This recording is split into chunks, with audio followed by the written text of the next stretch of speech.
There was a Christmas where I remember sitting on the floor wondering how I was going to buy gifts for my 3 kids when we were already struggling to stay afloat and my house was in foreclosure. I will never forget it. It's a feeling I will never ever forget. That mix of mom guilt and fear and trying to hold it together so that my kids didn't feel the weight that I was carrying. They didn't need to know what was going on. And the worst part, it wasn't just the gifts. It was what came after Christmas, because my company closed the last week of December, which should have felt like a break, but it wasn't. Because the following week, when my kids were still out of school, I had a problem no one ever prepared me for. Childcare for that extra week would cost more than what I would make if I stayed at work. Didn't make sense. And I remember sitting with the numbers, trying to figure it all out and make it make sense, and realizing that I couldn't afford to go to work. But I also couldn't afford not to go to work. So I did what moms do, and I sacrificed, and I took the week off.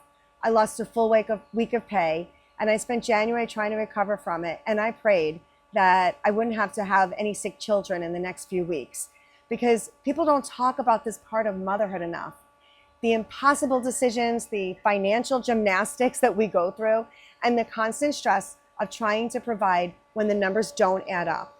And if you don't know who I am, I'm Renee, and I lived years like this. Years of choosing between my paycheck and my kids' needs.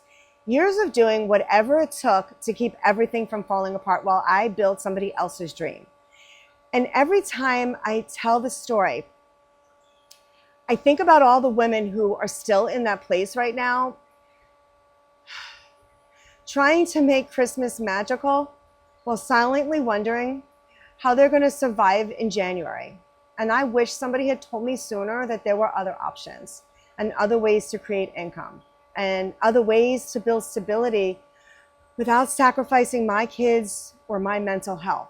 So if any part of this feels like your life, if you're sitting here juggling money, childcare, guilt, and exhaustion, if you have that gut punch like I feel right now, I see you. I really do. And if you want the link to the path that helped me finally climb out of that cycle, then comment info and I'll send it to you privately. I would love to see next December feel so completely different for you. You deserve it.